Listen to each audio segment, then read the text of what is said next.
Hello again, everyone. Welcome to another edition of Vandalia By The Way. My name is Rich Hopkins. I'm the communications manager for this city. And on today's program, we're going to get you ready for income tax season and let you know how you can file your city taxes online. We'll also stop by the Division of Fire and find out how they're spending a federal grant that's going to help them make a critical purchase. But our first stop today is right here at the Vandalia Division of Police, where plans are underway now for a program that will take citizens through these doors and into the inner workings of the Division of Police.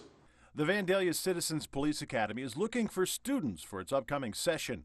Crime Prevention Officer Holly Estep says that academy gives regular folks like you and I an opportunity to get a feel for what it's like to be a police officer.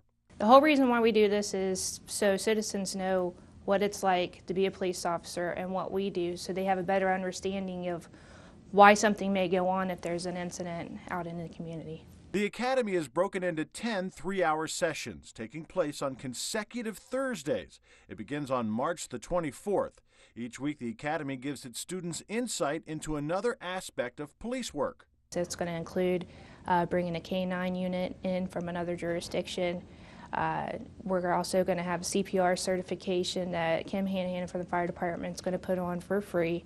We're also going to have other topics like OBI laws and doing a field sobriety demonstration with some drunk goggles that we have, and as well as other topics. If the Citizens Police Academy sounds like something you'd like to be a part of, Estep says signing up is easy and free. If you're interested in becoming a member of the Citizens Police Academy, there's a link on the Vandalia website where there's an application and basically another synopsis of what the Citizens Police Academy is about. Applications will be accepted from February the 3rd through March the 4th, with the first session taking place on March 24th. The final session and graduation ceremony happens on May 26th. And to get started, start off with the City of Vandalia's website, www.vandaliaohio.org, and sign up online. And for the second year in a row, online is also how you can file your city income taxes. Tax Commissioner Bridget Leiter says after a test run in 2009, many folks are finding the online filing program simpler and easier than the old paper forms. This is the second year in a row now that we have just mailed out a taxpayer letter to all taxpayers that have an active account. So if you have an active account, you've received this taxpayer letter with information on e-filing. And we actually are requesting all tax returns be filed electronically through our online filing tool. Back in January, the city's tax office sent each registered taxpayer a letter that included login information to access the online filing tool. Armed with that information, logging in and getting started is easy. The first option is a generic URL address, which is actually located and can be found on the taxpayer letter mailed. And that is up in the top right corner. It's www.vandaliatax.com. Or they can go to the Vandalia Tax website, Vandalia website, www.vandaliaohio.org. And it's down, and it's clearly marked online filing tool.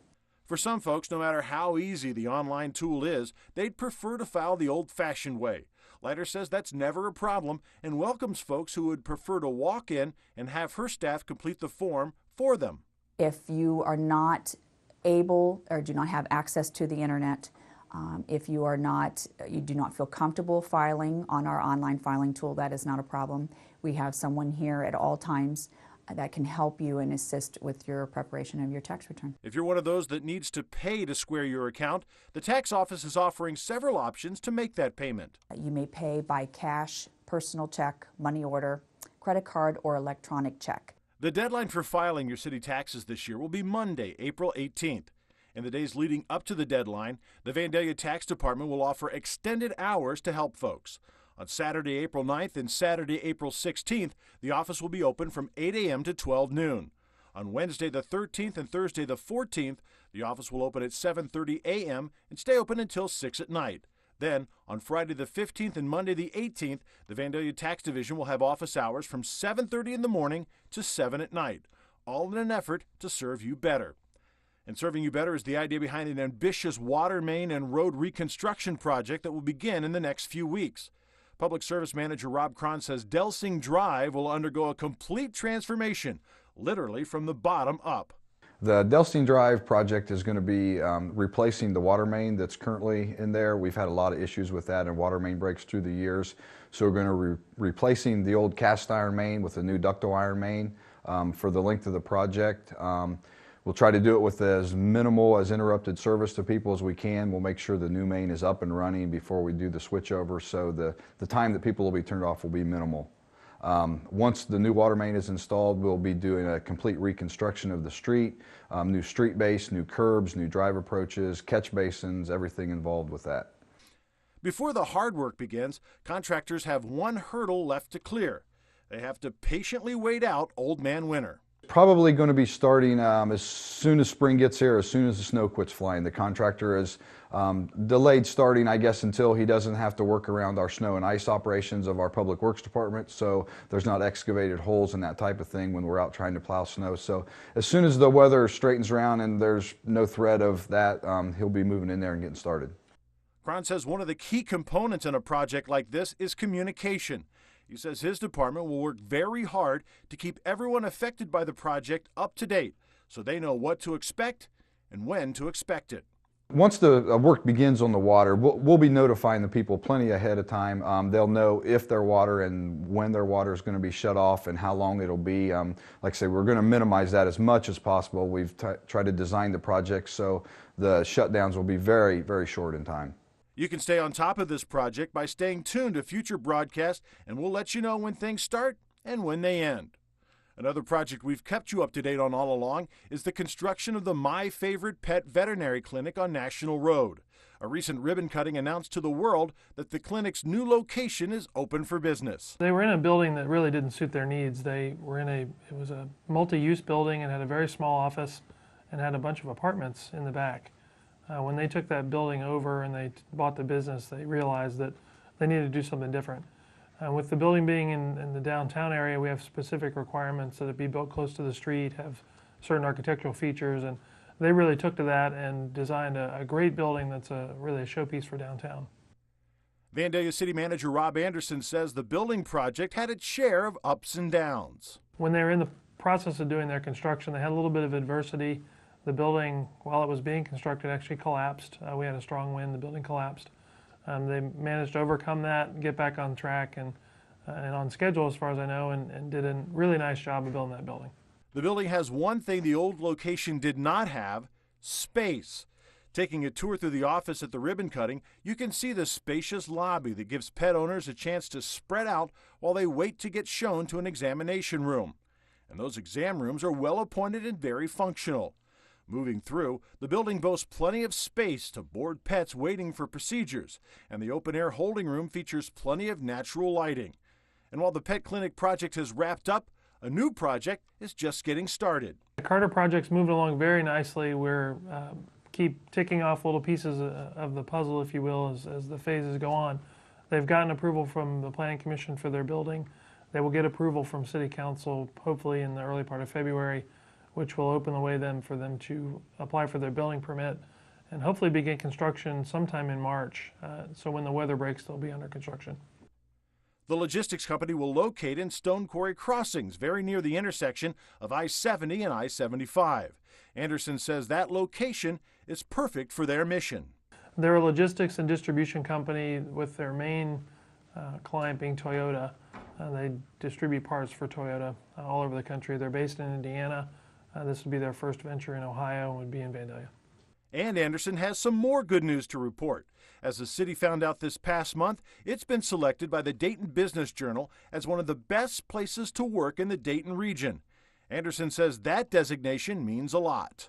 I think it's great that our employees think enough of us to vote us one of the 15 best places to work. We've tried, both in previous administrations and myself, we certainly value our employees. We try to do everything we can to make them feel like this is a home to them, because as I've said before, you spend almost more of your waking hours at work than you do at home. So it needs to be a place where you feel comfortable and you feel valued and feel needed. And for our last stop today, we head to the Vandalia Division of Fire, where Fire Chief Chad Follick recently learned his department will receive a $48,000 grant to purchase some vital equipment and conduct some very needed training. The Division of Fire was awarded Assistance to Firefighters Grant, AFG grant. AFG grants have been around for about 8 years.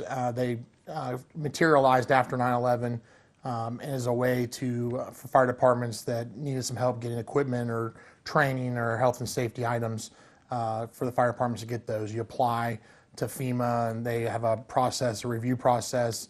That took about almost a year to review the application. But we've been awarded a $49,000 grant. That grant is for the purpose of purchasing 2 new thermal imaging cameras and to pay for some training for fire inspectors and for fire company officers, command staff. The grant will allow the division to purchase 2 more of these. They're thermal imaging cameras that respond to heat. Simply put, the hotter an object is, the brighter it appears on the camera. Thermal imaging cameras are a vital piece of equipment for the firefighting staff. They're a device that is carried on each piece of, right now we have 2 of them. They're carried on each piece of fire apparatus on each side of town. They're used in search of fire buildings for trapped victims. Follick says using the cameras dramatically reduced the amount of time it takes to locate a trapped victim in a burning building. And in the business of putting out fires, every second counts. He says the cameras also help his crew do a better job of finding hidden fires. The other thing it does for us is it allows us to see hidden fire. So if we would have a fire behind a wall or in a ceiling above a ceiling or hidden in some kind of piece of furniture or something like that, that hot spot will be illuminated on the camera, and that would allow us to go right to that fire, extinguish it, and go on to whatever the next step in the fire suppression effort was. The Division of Fire already has 2 of these life-saving devices in use, but now with the grant, 2 more will be purchased. Our intent would be that every piece of rolling fire apparatus would have one, and that doubles our opportunity to make good saves. So, yeah, and the good thing is that the federal government's picking up the bill on it. If you can imagine a room filled with dark and thick smoke, firefighters scanning the room may have trouble finding a person, but using the camera, that life image pops right up and they're very easy to find. With the Division of Fire set to purchase 2 of these cameras in 2011, Vandalia is going to be a safer place thanks to the grant. That's going to do it for this edition of Vandalia By The Way. I'm Rich Hopkins. Thanks for watching, and we'll see you next time.